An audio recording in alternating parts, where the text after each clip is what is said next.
രാഹുൽ കൂലി കഴിഞ്ഞ് വന്നതായിരുന്നു. അന്നേരം ബെഡിൽ ചുരുണ്ടുകൂടി കിടന്നുറങ്ങുന്ന അനുവിനെയാണ് കാണുന്നത്.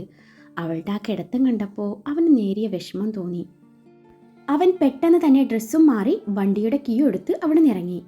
1 മണിക്കൂർ കഴിഞ്ഞു രാഹുൽ വരുമ്പോഴേക്കും അനു അതുപോലെ കിടന്നുറങ്ങുന്നുണ്ടായിരുന്നു. അവൻ അവളെ മെല്ലെ തട്ടി വിളിച്ചതും അവൾ ഞെട്ടി ഉണർന്നു. ഹേ, പേടിക്കണ്ട, ഞാനാ, രാഹുൽ പറഞ്ഞു. ഞാൻ പെട്ടെന്ന് അറിയാതെ, അനു പതിഞ്ഞ സ്വരത്തിൽ പറഞ്ഞു. അവൾക്ക് അവൻ്റെ മുഖത്തേക്ക് നോക്കാൻ പറ്റുന്നുണ്ടായിരുന്നില്ല. ഇങ്ങനെ ഉറങ്ങിയാൽ മതിയോ? ഈ ഡ്രസ്സൊന്നും മാറണ്ടേ? തൽക്കാലത്തേക്ക് തനിക്കുള്ള ഡ്രസ്സൊക്കെയും ഈ കവറിലുണ്ട്. ബാക്കിയൊക്കെയും സമയം കിട്ടുന്ന പോലെ നമുക്ക് ഒരുമിച്ച് പോയി വാങ്ങാം. പിന്നെ അമ്മയും മാളും എന്തെങ്കിലും പറഞ്ഞാലേ അത് മനസ്സിൽ വെക്കണ്ട. ആദ്യം കുറച്ച് ദേഷ്യമൊക്കെയും കാണും, പിന്നീടെല്ലാം ശരിയാവും. എന്ത് വന്നാലും കൂടെ ഞാനുണ്ടാവും. തന്നെ ഞാൻ ഒരിക്കലും തനിച്ചാക്കില്ല, എന്നെ വിശ്വസിക്കാം. അന്നേരം അബിയുടെ വിഷമം കണ്ടിട്ടാണ് ഞാനും അച്ഛനും ഇങ്ങനെ ഒരു തീരുമാനം എടുത്തത്.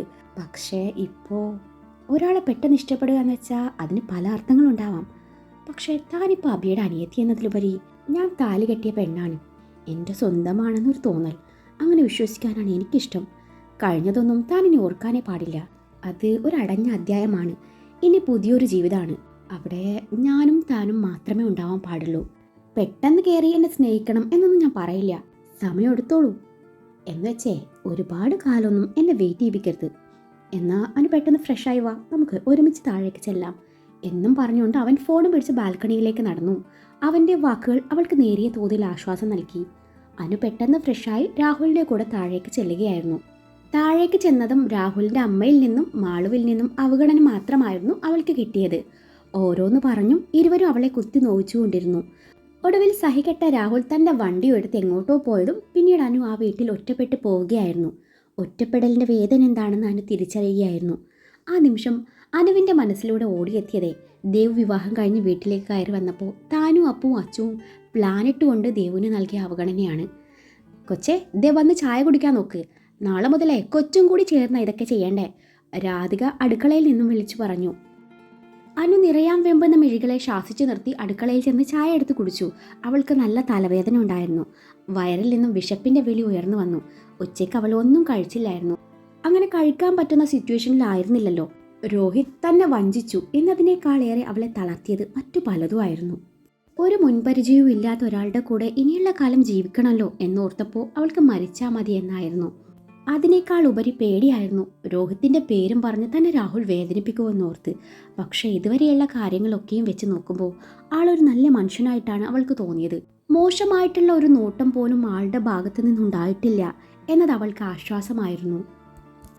അതുപോലെ നേരത്തെ ആൾ മനസ്സ് തുറന്ന് തന്നോട് പറഞ്ഞ കാര്യങ്ങൾ അതൊക്കെ ഓർത്തപ്പോൾ അവളുടെ ഹൃദയത്തിൽ നേരിയ തോതിൽ തണുപ്പ് പടർന്നു. തന്നെ കെട്ടിയതിൽ ആളുടെ അമ്മയ്ക്കും പെങ്ങൾക്കും ഇഷ്ടക്കേടുണ്ടെന്ന് അവൾക്ക് മനസ്സിലാക്കാൻ പറ്റുന്നതേ ഉണ്ടായിരുന്നുള്ളൂ. അമ്മയും പെങ്ങളും ആളെ ശരിക്കും കുത്തി നോവിക്കുന്നുണ്ട്. ഇനി താനായിട്ട് അവനെ വേദനിപ്പിക്കാനോ അകറ്റി നിർത്താനോ പാടില്ലെന്നും ഒരു ഭാര്യയുടെ കടമയും ഉത്തരവാദിത്യവും നിർവഹിക്കാൻ തൻ്റെ മനസ്സിനെ പാകപ്പെടുത്തിയെടുക്കണമെന്നും അവൾ തീരുമാനിക്കുകയായിരുന്നു. അമ്മു, കഴിഞ്ഞില്ലേ? അവിടെ പോയി വന്നിട്ടേ എനിക്ക് ഹോസ്പിറ്റലിൽ പോകാനുള്ളതാ, അഭി മുറിയിലേക്ക് വന്നുകൊണ്ട് പറഞ്ഞു. മനുവേട്ട ഒന്ന് ഇങ്ങോട്ട് വരുമോ? ഈ പ്ലീറ്റ്സ് പിടിക്കാൻ ഒന്ന് സഹായിക്കോ? ദേവു സാരിയുടെ പ്ലീറ്റ്സ് എടുക്കുന്നതിനിടയിൽ അബിയെ നോക്കിക്കൊണ്ട് പറഞ്ഞു. എൻ്റെ അമ്മു, എന്തിനാ ഈ സാരിയൊക്കെ വാരി വലിച്ചു ചുറ്റുന്നേ? വേറെ എന്തേലും ഇട്ടാ പോരെ? അബി അവളുടെ അരികിലേക്ക് നടക്കുന്നതിനിടയിൽ പറഞ്ഞു. ഹേ, അത് പറ്റില്ല, ഞാൻ അനുവിൻ്റെ ഒരേ ഒരു ചേട്ടൻ്റെ ഒരേ ഒരു ഭാര്യയാണ്, ദേവ് പറഞ്ഞു. അതാണോ നിന്റെ പ്രശ്നം? എന്നാൽ ഞാൻ ഒന്നുകൂടെ കെട്ടാം. എന്നാൽ അതിൻ്റെ അടുത്ത നിമിഷം ഞാൻ നിങ്ങളെ തട്ടും, കൂടെ ലവളയും. ഡോ ഹിറ്റ്ലറെ, ഞാൻ പറഞ്ഞു വന്നത് എന്താണെന്ന് വെച്ചാലേ, ഞാനിപ്പോൾ ഉള്ളതേ നിങ്ങളുടെ പെങ്ങന്മാരുടെ അമ്മയുടെ സ്ഥാനത്താണെന്ന്. അവരുടെ ഏട്ടത്തിയമ്മയ്ക്ക് ഇത്തിരി പക്വത വേണ്ടേ? മനുവേട്ട ചുരിദാറിട്ട പക്വത കിട്ടില്ലെന്ന്. അതിന് സാരിയാണ് best. Sari is equal to പക്വത, അത് നിങ്ങൾക്കറിയില്ല? അതുകൊണ്ടല്ലേ ടീച്ചേഴ്സൊക്കെയും സാരി ചൂസ് ചെയ്യണേ. സാരിക്ക് പുറമെ നെറ്റിയിൽ കുറച്ചധികം സിന്ദൂരം, വലിയ സൈസിലുള്ള കറുത്ത വട്ടപ്പൊട്ട്, ഇതിനൊക്കെ മാച്ചാവുന്ന ഹെയർ സ്റ്റൈൽ. നോക്കിക്കോ മനുവേട്ട, ഇന്ന് ഞാൻ കുറച്ചധികം പക്വത ഉണ്ടാക്കും. അവിടെ ചെന്ന് അമ്മയുടെ സ്ഥാനത്ത് നിന്നേ എനിക്ക് അനുവിൻ്റെ അമ്മായിയമ്മയുടെ കുറച്ച് കാര്യങ്ങൾ സംസാരിക്കാറുണ്ട്. പാവം നമ്മുടെ കൊച്ചിനെ അവർ കഷ്ടപ്പെടുത്താൻ പാടില്ലല്ലോ. ഇന്ന് വാ മനുവേട്ട, പ്ലീസ് ഒന്ന് ഹെൽപ്പ് ചെയ്യ്. ദേവ് പറഞ്ഞത് കേട്ടപ്പോൾ അബിക്ക് ചിരിക്കാതിരിക്കാനായില്ല. എൻ്റെ അമ്മോ, നിനക്ക് പറഞ്ഞ പണി ചെയ്താൽ പോരെ? നേരെ വണ്ണം സാരി കൊടുക്കാൻ അറിയില്ലെങ്കിൽ പിന്നെ എന്തിനാ ഇതിന് നിൽക്കുന്നേ? ദേവ് കഷ്ടപ്പെട്ടെടുത്ത പ്ലീറ്റ്സ് പിടിച്ചുകൊണ്ടാണ് അബി പറയുന്നത്. ആര് പറഞ്ഞു എനിക്ക് സാരി ഉടുക്കാൻ അറിയില്ലെന്ന്? എന്നിട്ടാണോ ഞാൻ ഇത്രയും കൊടുത്തേ? ഇങ്ങനെയൊക്കെയല്ലേ ഓരോന്ന് പഠിക്കുന്നേ? ആണോ? എന്നാ ശരി. അതിനിടയിൽ അബിയുടെ കണ്ണുകൾ അവളുടെ ഉടലിലൂടെ സഞ്ചരിക്കാൻ തുടങ്ങി. അതെ, ഇങ്ങനെ ചീൻ പിടിച്ച് സഹായിക്കാനല്ല നിങ്ങളെ ഇങ്ങോട്ട് വിളിച്ചത്, സാരി ഉടുക്കാൻ സഹായിക്കാനാണ്. നീ ഇങ്ങനെയൊക്കെ മുന്നിൽ വന്ന് നിന്നാ പിന്നെ ഞാനെന്താ ചെയ്യാ? നാളുകളേറെയായേ നമ്മളൊന്ന് കെട്ടിപ്പിടിച്ച് കിടന്നിട്ട് പോലും. അതുകൊണ്ട് ഞാൻ ഇന്ന് ഫസ്റ്റ് നൈറ്റിൻ്റെ അതേ മൂഡിലാണുള്ളത്. അബി അവളുടെ മാറിൻ ചുഴിയിൽ അമർത്തി മുത്തിക്കൊണ്ട് പറഞ്ഞതും അവൾ അവനെ കൂർപ്പിച്ചു നോക്കി. അയ്യടാ, ഫസ്റ്റ് നൈറ്റേ നിങ്ങൾക്കല്ല, നിങ്ങളുടെ പെങ്ങന്മാർക്കും അളിയന്മാർക്കുമാണ്, ദേവ് പറഞ്ഞു. എന്തൊക്കെയായാലും എനിക്ക് ഇന്നത്തെ നൈറ്റ് ആഘോഷിക്കണം. അതിനു കൂടി വേണ്ടിയാണ് ഞാൻ ഈ ധൃതി കൂട്ടുന്നത്.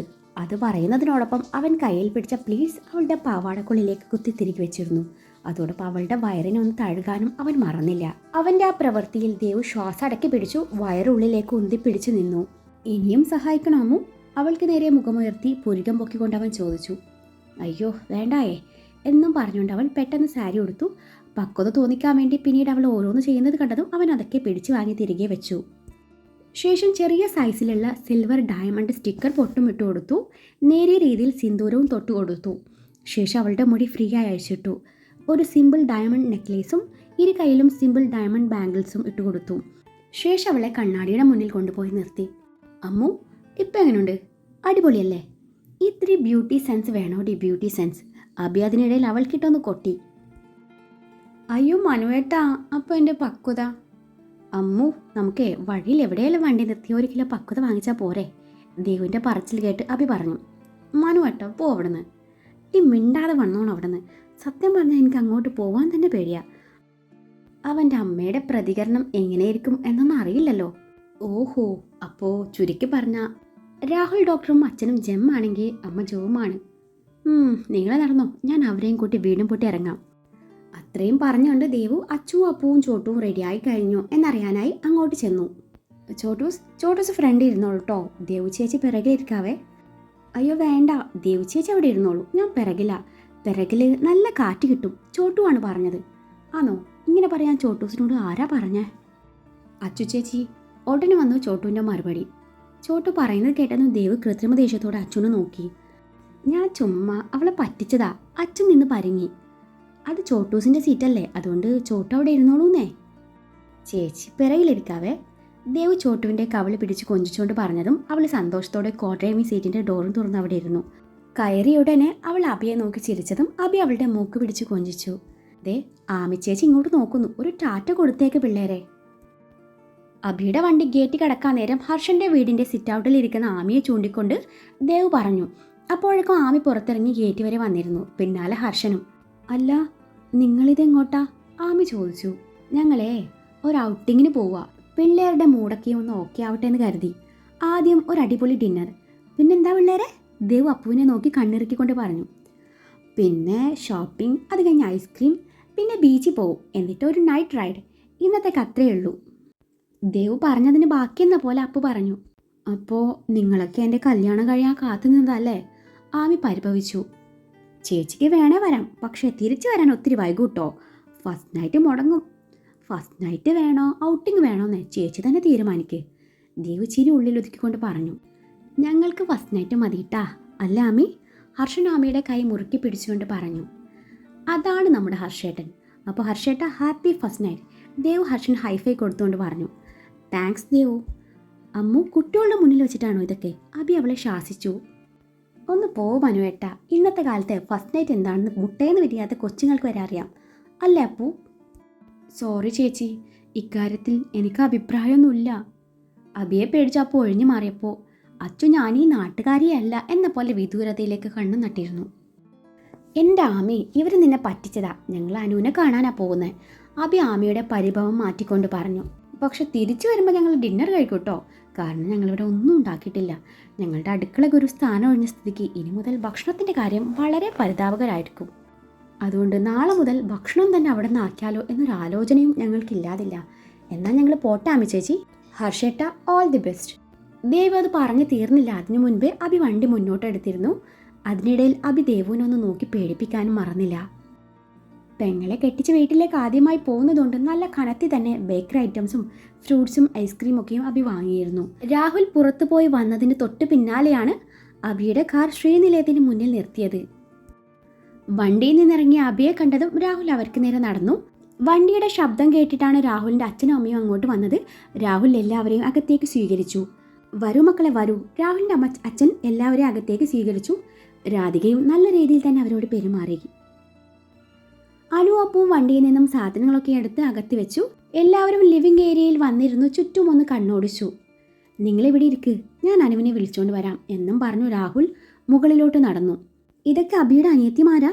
അപ്പോൾ ഭാര്യ എവിടെ? ഭാര്യയെ കൊണ്ടുവന്നില്ലേ? രാധികയുടെ ചോദ്യം കേട്ട് ഇത്രയും നേരം പക്വത വരാൻ വേണ്ടി ഏർ പിടിച്ചിരുന്നിരുന്ന ദേവ് കാറ്റഴിച്ച ബലൂൺ പോലെയായി. അഭിക്കത് കണ്ട് ചിരി വന്നു. അയ്യോ ആൻറ്റി, ഇതെന്റെ വൈഫാണ് ദേവു. ബാക്കി 3 പേരും അനിയത്തിമാരാ, അപ്പു, അച്ചു, ചോട്ടു. അഭി എല്ലാവരെയും അവർക്ക് പരിചയപ്പെടുത്തി കൊടുത്തു. അതെയോ? പക്ഷെ കണ്ടാ പറയത്തില്ല കേട്ടോ, ഞാൻ കരുതി വല്ല +2 പഠിക്കുന്ന കുട്ടിയാണെന്ന്. അയ്യോ എൻ്റെ സാരി, എൻ്റെ പക്വത. അപ്പോൾ ഈ ആൻറ്റി നെറ്റി കിടക്കുന്ന സിന്ദൂരം കണ്ടില്ലേ? ഷോ, മുടി മറിഞ്ഞ് കിടപ്പായിരുന്നോ?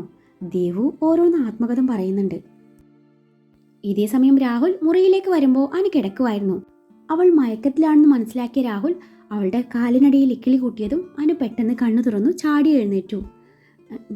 ഞാൻ ഒറ്റയ്ക്കിരുന്നപ്പോൾ അറിയാതെ മയങ്ങിപ്പോയി, സോറി, അനു നേരിയ സ്വരത്തിൽ പറഞ്ഞു. അതിന് ഞാനൊന്നും പറഞ്ഞില്ലല്ലോ. ദേ താഴെ തൻ്റെ ഏട്ടനും ഏട്ടത്തിയും അനിയത്തിമാരും വന്നിട്ടുണ്ട്. രാഹുൽ പറഞ്ഞത് കേൾക്കേണ്ട താമസമാനി ചാടി എഴുന്നേറ്റ് താഴേക്ക് ഓടിയിരുന്നു.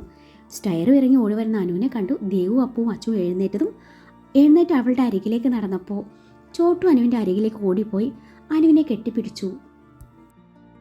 ആ നിമിഷം അനു അവളുടെ ഇരു കവളിലും മാറി മാറി മുത്തം നൽകി. അനുവിൻ്റെ കണ്ണുകൾ നിറഞ്ഞൊഴുകി. അനുവച്ച് എന്തിനാ കരയുന്നേ? ഞങ്ങളെയൊക്കെ മിസ് ചെയ്തോ? ചോട്ടു അനുവിൻ്റെ കണ്ണുനീർ ഒപ്പിക്കൊണ്ട് ചോദിച്ചതും അനു പിന്നെയും അവളെ ഇറുകെ പുണർന്നു. എല്ലാവരെയും എനിക്കൊരുപാട് മിസ് ചെയ്യുന്നുണ്ട്. ചോട്ടുവിനെ അതിനേക്കാൾ ഏറെ അനുവച്ച് മിസ് ചെയ്യുന്നുണ്ട്. ചേച്ചി ഇവിടെ ഒറ്റക്കായ പോലെ, അനു നിറഞ്ഞ കണ്ണാലെ പറഞ്ഞു. അപ്പോഴേക്കും ദേവു അപ്പവും അച്ചുവും അങ്ങോട്ടെത്തിയിരുന്നു. അനുവച്ചി, വി മിസ്ഡ് യു. അപ്പു അനുവിനെ കെട്ടിപ്പിടിച്ചുകൊണ്ട് പറഞ്ഞു. എനിക്കും നിങ്ങളെ ശരിക്കും മിസ് ചെയ്തു അപ്പൂസേ. അപ്പോഴേക്കും അനു ശരിക്കും കരഞ്ഞു പോയിരുന്നു. അതുകൊണ്ട് അച്ചുവും ദേവും ഒരുമിച്ചും അനുവിനെ ഇറുകെ പുണർന്നു. ഇതൊക്കെ കണ്ടുകൊണ്ടാണ് രാഹുൽ അങ്ങോട്ട് വന്നത്.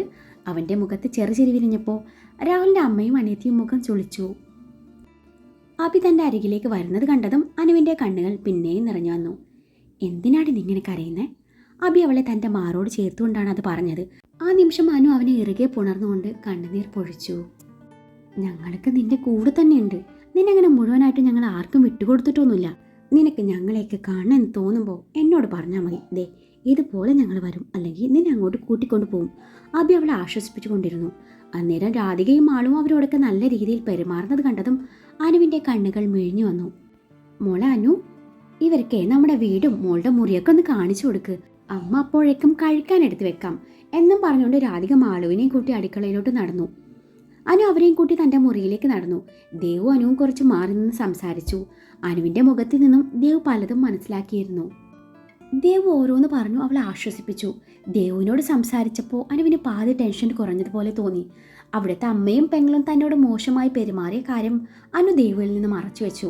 ഇനിയും ആരെയും വിഷമിപ്പിക്കണ്ടല്ലോ അനു ചിന്തിച്ചു. അനുവിൻ്റെ ഫോൺ വീട്ടിൽ മറന്നു വെച്ചിരുന്നു. ദേവു തൻ്റെ ബാഗിൽ നിന്നും ഫോൺ എടുത്ത് അനുവിന് നേരെ നീട്ടി. ഫോൺ കയ്യിൽ കിട്ടിയപ്പോഴേക്കും അനുവിന് ജീവൻ തിരിച്ചു കിട്ടിയതുപോലെ ആയിരുന്നു. പിന്നീട് എല്ലാവരും കൂടി ആമിക്ക് വീഡിയോ കോൾ ചെയ്തു. ആമിയെ കണ്ടതും അനുവിൻ്റെ കണ്ണുകൾ പിന്നെയും നിറഞ്ഞു വന്നു. ഏറ്റവും അടുത്ത നല്ലൊരു മുഹൂർത്തം നോക്കി ഇരുവരുടെയും താലികെട്ട് ക്ഷേത്രത്തിൽ വെച്ച് ഒന്നുകൂടി നടത്തണമെന്ന് രാധിക പറഞ്ഞപ്പോൾ അഭിക്ക് എതിരഭിപ്രായം ഇല്ലായിരുന്നു. അത് കഴിഞ്ഞ് റിസപ്ഷൻ വെക്കാവുന്ന തീരുമാനത്തിലും എല്ലാവരും എത്തിച്ചേർന്നു. താലികെട്ട് കഴിഞ്ഞിട്ടാവാം അങ്ങോട്ട് വിരുന്നിന് വരുന്നത്. രാധിക പറഞ്ഞത് കേട്ടതും അനുവിൻ്റെ മുഖം വാടി. അപ്പോഴേക്കും അവർക്ക് കഴിക്കാനുള്ള ഭക്ഷണം രാഹുൽ പുറത്തുനിന്ന് വരുത്തിച്ചിരുന്നു. എത്ര വേണ്ടെന്ന് പറഞ്ഞിട്ടും രാഹുൽ അച്ഛനും വിടുന്നില്ലായിരുന്നു. അങ്ങനെ ഭക്ഷണമൊക്കെയും കഴിച്ചു അവരവിടെ നിന്ന് ഇറങ്ങി. അവരൊക്കെ പോയതും അനുവിൻ്റെ കണ്ണ് പിന്നെയും നിറഞ്ഞു വന്നു. താലികെട്ട് കഴിഞ്ഞിട്ട് മതി ഒരുമിച്ചുള്ള കിടത്തം. അമ്മ ഇരുവർക്കും കേൾക്കാൻ പാകത്തിൽ പറഞ്ഞെങ്കിലും രാഹുൽ അത് കേൾക്കാത്ത മട്ടിൽ അനുവിൻ്റെ കൈയും പിടിച്ച് മുറിയിലേക്ക് നടന്നു. എനിക്ക് എൻ്റെ ഭാര്യയുടെ കൂടെ ഈ മുറിയിൽ കഴിയാനേ ഇത് ധാരാളം. അനുവിൻ്റെ കഴുത്ത് കിടക്കുന്ന താലി പിടിച്ചുയർത്തിക്കൊണ്ട് രാഹുൽ പറഞ്ഞതും അനുവിന് അവൻ്റെ മുഖത്തേക്ക് നോക്കാൻ പോലും കഴിഞ്ഞില്ല. അവൾ തല താഴ്ത്തി നിന്നു. അവൻ അവളുടെ താടി പിടിച്ചുയർത്തി. എന്തായാലും താലി കെട്ടി കഴിയാതെ പാല് കിട്ടുമെന്ന് തോന്നില്ല. വേണ്ട, പാല് വേണ്ട. തൽക്കാലം നമുക്ക് ഈ ഫ്രൂട്ടി കുടിച്ചോണ്ടേ പൊതുജീവിതത്തിലേക്ക് കാലെടുത്ത് വെക്കാം, അല്ലേ? രാഹുൽ തൻ്റെ ബാഗിൽ നിന്നും 1 ലിറ്ററിൻ്റെ ഫ്രൂട്ടി ബോട്ടിൽ എടുത്തുകൊണ്ട് പറഞ്ഞതും അനുവിൻ്റെ മുഖത്ത് നേരിയ ചിരി വിരിഞ്ഞു. ഓ, ഒന്ന് ചിരിച്ചു കണ്ടല്ലോ, അത് മതി. ഞാൻ പെട്ടെന്ന് ഫ്രഷായി വരാം. താൻ ഉറങ്ങിയേക്കല്ലേ? നമുക്ക് ചുമ്മാ ഓരോന്ന് സംസാരിച്ചിരിക്കാമല്ലോ. രാഹുൽ ടവലും പിടിച്ച് വാഷ്റൂമിലേക്ക് നടക്കുന്നതിനിടയിൽ പറഞ്ഞു. ഇതേ സമയം അബി ഐസ്ക്രീം വാങ്ങിച്ചു കൊടുത്ത് എല്ലാത്തിനെയും വീട്ടിലിറക്കി. അപ്പുവും അച്ചുവും ചോട്ടുവും അകത്തേക്ക് നടന്നു. ദേവ് വണ്ടിയിൽ നിന്നിറങ്ങി നടക്കാനൊരുങ്ങിയതും അവളുടെ കയ്യിൽ അബിയുടെ പിടി വീണു. ഞാൻ പെട്ടെന്ന് വരും, സാരി മാറ്റണ്ട, ഞാൻ വന്നിട്ട് മാറ്റി തന്നോളാം എന്ന് പറഞ്ഞ് കള്ളച്ചിരിയും പാസാക്കി പോകുന്നവനെ കണ്ട് ദേവ് ഒന്ന് നോക്കിപ്പോയി. രാഹുൽ കുളിയും കഴിഞ്ഞു ഡ്രസ്സ് മാറി ഡിസ്പോസിബിൾ ഗ്ലാസ്സിൽ മാംഗോ ഡ്രിങ്ക് ഒഴിച്ച് ഇരുവരും ഷെയർ ചെയ്ത് കുടിച്ചപ്പോഴാണ് ഹോസ്പിറ്റലിൽ നിന്നും കോൾ വരുന്നത്. ഒരു എമർജൻസി കേസ് വന്നിട്ടുണ്ടെന്നും പെട്ടെന്ന് വരണമെന്നും പറഞ്ഞപ്പോൾ വേറെ വഴിയില്ലാതെ രാഹുൽ പോവാൻ വേണ്ടി ഒരുങ്ങുകയായിരുന്നു. ഹോസ്പിറ്റലിൽ എമർജൻസി കേസ് വന്നിട്ടുണ്ടെന്നും തനിക്ക് പോയേ പറ്റുമെന്നും പറഞ്ഞുകൊണ്ട് പെട്ടെന്ന് റെഡിയായി പോകുന്നവനെ കണ്ടതും അന്ന് തൻ്റെ ചേട്ടൻ്റെയും ദേവുൻ്റെയും ഫസ്റ്റ് നൈറ്റ് മുടക്കിയ കാര്യമാണ് അനുവിൻ്റെ മനസ്സിലേക്ക് ഓടിയെത്തിയത്. തങ്ങൾക്ക് ഇന്ന് കാര്യമായ ഫസ്റ്റ് നൈറ്റ് ഒന്നുമില്ലെങ്കിലും അവൻ്റെ സാമീപ്യം അവൾക്കൊരാശ്വാസമായിരുന്നു. അവനോട് അവൾക്ക് പലതും ചോദിക്കാനും പറയാനുണ്ടായിരുന്നു. അവൻ പോകുന്നത് കണ്ടതും അവളുടെ മുഖം വാടി. തന്നെ വെയിറ്റ് ചെയ്യേണ്ട, ഉറങ്ങിക്കോ എന്നും പറഞ്ഞ് അവളുടെ കവിളിൽ തട്ടിപ്പോകുന്നവനെ കണ്ടതും അനുവിൽ ചെറുനോവുണർന്നു. ഹോസ്പിറ്റലിൽ എത്തിയപ്പോഴാണ് അങ്ങനെ ഒരു എമർജൻസിയും വന്നിട്ടില്ല എന്ന് രാഹുൽ മനസ്സിലാക്കുന്നത്. അവൻ നേരെ അബിയുടെ ക്യാബിനിലേക്ക് നടന്നു. ഹോസ്പിറ്റലിൽ നിന്നും തനിക്കൊരു ഫേക്ക് എമർജൻസി കോൾ വന്നെന്നും ഇതിനെക്കുറിച്ച് അന്വേഷിക്കണമെന്നും രാഹുൽ അബിയോട് പറഞ്ഞപ്പോഴാണ് കോൾ ചെയ്തത് താനാണെന്ന് അബി പറയുന്നത്. അത് കേട്ടതും രാഹുൽ അബിയെ സംശയത്തോടൊന്ന് നോക്കി. യെസ് രാഹുൽ ഡോക്ടർ, ഞാനാണ് ആ എമർജൻസി പേഷ്യൻറ്റ്. എന്തെന്നറിയില്ല, കുറേ നാളായേ എനിക്ക് ഭയങ്കര നടുവേദന, പിന്നെ പുറം വേദന. ഇനിയിപ്പോൾ ഡിസ്ക് സംബന്ധമായ പ്രശ്നമാണോന്നറിയില്ല. താനൊന്ന് വിശദമായി നോക്കിക്കേ, അബി തന്നെ റിവോൾവിംഗ് ചെയറിൽ ചരിഞ്ഞിരുന്നുകൊണ്ട് പറഞ്ഞു. അത് നോക്കാനൊന്നുമില്ല, കുറച്ച് ദിവസത്തേക്ക് കെട്ടിയോളെ എടുത്തു വരുന്നത് ഒന്ന് കുറച്ചാൽ മതി, തനിയെ മാറിക്കോളും, രാഹുൽ കൃത്രിമ ദേഷ്യത്തോടെ പറഞ്ഞു. ഹേയ്, അവളത്ര വെയിറ്റൊന്നുമില്ല, ഇതല്ല, നീ ഒന്നുകൂടി ഒന്ന് നോക്കിക്കേ. അബി വിടാൻ തയ്യാറല്ല. അല്ല, ശരിക്കും എന്താ നിന്റെ പ്രശ്നം? പെങ്ങളുടെ ഫസ്റ്റ് നൈറ്റ് മുടക്കിയിട്ട് നിനക്ക് എന്ത് മനസ്സുഖാണ് കിട്ടുന്നത്? രാഹുൽ അറിയാതെ പ്രത്യേക ഇടത്തിൽ ചോദിച്ചു പോയി. അതാണ് എനിക്കും അറിയാത്തത്, അന്ന് എൻ്റെ ഫസ്റ്റ് നൈറ്റ് മുടക്കിയിട്ട് അവൾക്ക് എന്ത് മനസ്സുഖാണ് കിട്ടിയതെന്ന്. രാഹുൽ പറഞ്ഞ അതേ ഈണത്തിൽ തന്നെയും അബി ഏറ്റുപിടിച്ചു. ആർക്ക്? രാഹുലിന് മനസ്സിലായില്ല. എൻ്റെ പെങ്ങളും നിന്റെ ഭാര്യയും കൂടിയായ അനുവിന്. ഇതുപോലെ ഞാനന്ന് ഓടിക്കിതച്ച് വന്നതായിരുന്നു. അപ്പോഴാണ് എൻ്റെ ഫോണിലേക്ക് അങ്ങനെ ഒരു കോൾ ഇവിടുത്തെ എമർജൻസി നമ്പറിൽ നിന്നും ഇവിടെ ആരും ചെയ്തിട്ടില്ലെന്ന് ഞാൻ അറിയുന്നത്. എൻ്റെ അമ്മൂനെ തനിച്ച് വിട്ടിട്ട് വന്ന സങ്കടത്തിൽ അന്ന് ഞാൻ കൂടുതൽ അന്വേഷണത്തിൽ നിൽക്കാതെ പെട്ടെന്ന് വീട്ടിലേക്ക് മടങ്ങി. അതിനിടയിലാണ് എൻ്റെ വണ്ടി കേടാവുന്നത്. അപ്പം സമയം 12 മണി. വണ്ടി ശരിയാക്കി ഞാൻ തിരികെ വീട്ടിലെത്തുമ്പോൾ 3 മണി. എത്രയാ? 3 AM. എൻ്റെ ഫസ്റ്റ് നൈറ്റ് പോയോ? പോയി. ഇതൊക്കെ ചെയ്തത് ആരാ? അബി ഓരോന്ന് പറയുന്നുണ്ട്. എനിക്കെങ്ങനെ അറിയും? രാഹുൽ എടുത്തടിച്ച പോലെ മറുപടി പറഞ്ഞു. എന്നാലേ എനിക്കറിയും. എൻ്റെ പെങ്ങളില്ലേ അനു, അവളാ. അതും നമ്മുടെ അറ്റൻഡർ തോമസിൻ്റെ സഹായത്തോടെ. ആ നിമിഷം എൻ്റെ അമ്മ അനുഭവിച്ച സങ്കടം അതെൻ്റെ പെങ്ങൾക്കും അറിയിച്ചു കൊടുക്കണ്ട അളിയാ. പിന്നെ വേണം, എന്നാലും എന്നോടിത് വേണ്ടായിരുന്നു അളിയാ, രാഹുലും പറഞ്ഞു. ഇതാണ് കൊടുത്താ കൊല്ലത്തും കിട്ടുമെന്ന് പറയുന്നത്. ഇപ്പം വേണ്ട, സമയം കിട്ടുമ്പോൾ അളിയനെ എൻ്റെ പെങ്ങൾക്ക് ഇതൊന്നും മനസ്സിലാക്കി കൊടുത്താൽ നന്നായിരുന്നു. എൻ്റെ പെങ്ങൾക്ക് ഒരു കുഞ്ഞു വിഷമം അത്രേ ഞാൻ കരുതിയുള്ളൂ. അതിൽ കൂടുതൽ അവൾ സങ്കടപ്പെടുന്നതേ എനിക്ക് കാണാൻ വയ്യ. അതുകൊണ്ട് അളിയൻ പെട്ടെന്ന് ചെല്ലേ, ഞാനും ഇറങ്ങുക. അബി പറഞ്ഞത് കേട്ടതും രാഹുൽ ഒന്ന് മൂളിക്കൊണ്ട് എന്തോ ആലോചിച്ചു മുന്നോട്ട് നടന്നു. എന്നിട്ട് പെട്ടെന്ന് തിരിഞ്ഞു നടന്നു അവിടുത്തെ ടേബിളിന് മേലെ കിടക്കുന്ന അബിയുടെ വണ്ടിയുടെ കീ കൈക്കലാക്കി. അതെ, എനിക്ക് നിന്നെ അത്രയ്ക്ക് വിശ്വാസം പോരാ, ഞാൻ നിൻ്റെ വണ്ടി പോയിക്കോളാം എന്നും പറഞ്ഞ് തൻ്റെ വണ്ടിയുടെ കീ എടുത്ത് പോകുന്നവനെ അബി ഒന്ന് നോക്കി. എടാ, നിൻ്റെ വണ്ടിയുടെ കീ തന്നിട്ട് പോടാ, അബി പിന്നിൽ നിന്ന് വിളിച്ചു പറഞ്ഞു. നീ ഇന്ന് വീട്ടിൽ പോണ്ട, ഇവിടെ തങ്ങിയാൽ മതി. അല്ലെങ്കിൽ വേണ്ട, ഇവിടെ ഒരുപാട് ആംബുലൻസ് കിടപ്പുണ്ടല്ലോ, അതിലൊരെണ്ണം എടുത്തിട്ട് പോയിക്കോ, രാഹുൽ പറഞ്ഞു. എന്നിട്ട് വേണം ആംബുലൻസിൽ എൻ്റെ ഡെഡ് ബോഡിയും കൊണ്ട് വന്നതാണെന്ന് കരുതിയേ അവിടെ ഉള്ളവരുടെ ബോധം കൂടി പോവാൻ. നീ ചുമ്മാ കളിക്കല്ലേ രാഹുൽ, കീങ്ങതാ. അവരവിടെ ഒറ്റയ്ക്കാ, അവർ പേടിക്കും. അതൊന്നും എനിക്കറിയില്ല, നീ എങ്ങനെ വേണേലും പോയിക്കോ. ഇപ്പം മനസ്സിലായോ? കൊടുത്താ കൊല്ലത്ത് മാത്രമല്ല, ചിലപ്പോൾ കൊടൈക്കനാലിലും കിട്ടുമെന്ന്. രാഹുൽ അതും പറഞ്ഞ് മുന്നോട്ട് നടന്നു. എടാ, നീ ഇങ്ങനെ ധൃതി കൂട്ടി പോയിട്ട് ഒരു കാര്യമില്ല. അവളെൻ്റെ പെങ്ങളാ, അവളെ എനിക്ക് നന്നായിട്ട് അറിയാം. അബി പിന്നിൽ നിന്നും പിന്നെയും വിളിച്ചു പറഞ്ഞു. അതിന്ന് രാവിലെ 10:45 വരെ. അതിനുശേഷം അവൾ എൻ്റെ ഭാര്യ കൂടിയാ. അതിനുശേഷം അവൾ പുതിയ അനുവാ. ഞാൻ നോക്കട്ടെ പോയിട്ട് എന്തേലും കാര്യം ഉണ്ടാവോ ഇല്ലയോന്ന്. രാഹുൽ ചെറുചിരിയാലെ അത്രയും പറഞ്ഞുകൊണ്ട് മുന്നോട്ട് നടന്നു. ഷേടാ, ഇതിപ്പോൾ ഞാനെങ്ങനെ പോവും? അമ്മ എന്നെയും വെയിറ്റ് ചെയ്യുന്നുണ്ടാവുമല്ലോ. ഇനിയിപ്പോൾ ഒരേ ഒരു വഴിയുള്ളൂ, വീട്ടിലുള്ള കാറും എടുത്ത് അമ്മൂനെ വരാൻ പറയാം. അബി കൂടുതലൊന്നും ആലോചിക്കാൻ നിന്നില്ല. ദേവുനെ വിളിച്ച് കാര്യം പറഞ്ഞു. ഉള്ള കാര്യം മുഴുവനും പറഞ്ഞില്ല, എങ്കിലും പകുതി അവന് പറയേണ്ടി വന്നു. കേൾക്കേണ്ട താമസം ദേവ് ഡ്രസ്സ് മാറി അവൻ്റെ റോയൽ എൻഫീൽഡിൻ്റെ കീ എടുത്ത് ഡോർ പുറത്തുനിന്ന് ലോക്ക് ചെയ്ത് അവിടെ നിന്ന് ഇറങ്ങി. ഹലോ മിസ്റ്റർ ഹിറ്റ്ലർ, താഴേക്ക് വന്നോളൂ, ഞാൻ പാർക്കിംഗ് ഏരിയയിലുണ്ട്. ദേവ് ഫോൺ വിളിച്ച് പറഞ്ഞത് പ്രകാരം അബി പാർക്കിംഗ് ഏരിയയിലേക്ക് നടന്നു. അബി ദേവുവിനെയും കാറിനെയും കാണാനില്ലല്ലോ എന്ന് മനസ്സിൽ പറഞ്ഞു ചുറ്റും നോക്കി. ഹലോ മിസ്റ്റർ, ഇങ്ങോട്ട് നോക്കൂ, ഇത് ഞാനാണ്. ദേവ് ഹെൽമറ്റും ഊരിക്കൊണ്ട് പറഞ്ഞു. നിന്നോട് ഇതിൽ വരാനാണോ ഞാൻ പറഞ്ഞേ? ആ സാരിയും മാറ്റിയല്ലേ? അബി അവൾക്ക് നേരെ കൂർപ്പിച്ചൊരു നോട്ടം നൽകിക്കൊണ്ട് പറഞ്ഞു. അല്ല, സാരി എടുത്തേ, ഞാൻ ഇതും പറപ്പിച്ചുകൊണ്ട് വരാം. പെട്ടെന്ന് കയറ് മനുഷ്യ. എന്നാ പോയിട്ട് ഒന്നുകൂടെ സാരി എടുക്കൂ. അയ്യേ, ഇങ്ങനെ ക്രെഞ്ചടിച്ച് എന്നെ കൊല്ലല്ലേ ഹിറ്റ്ലറെ. പെട്ടെന്ന് കയറിക്കേ. ഞാൻ നിന്റെ പിറകിലിരിക്കാനോ? നെവർ. വേണ്ട, ഞാൻ ഇയാളുടെ മുന്നിലിരുന്നോളാം. ഇതേ കൂടുതൽ ഡയലോഗ് അടിച്ചാലേ ഞാൻ എൻ്റെ പാട്ടിന് പോകും കേട്ടോ. ഒന്ന് കയറിക്ക് ഹിറ്റ്ലറെ. നമുക്ക് പതുക്കെ അങ്ങ് പ്രേമിച്ച് പോവാനേ, ദേവ് പറഞ്ഞു. വേറെ വഴിയില്ലാതെ അബി അവളുടെ പിന്നിൽ കയറിയിരുന്നു. അപ്പോൾ വണ്ടി വിടുവാണേ, എന്നെ മുറുക്കി പിടിച്ചോ എന്നും പറഞ്ഞു ദേവ് വണ്ടി പറപ്പിച്ച് വിട്ടതും അബിയുടെ കൈ യാന്ത്രികമായി അവളുടെ വയറിൽ മുറുകി.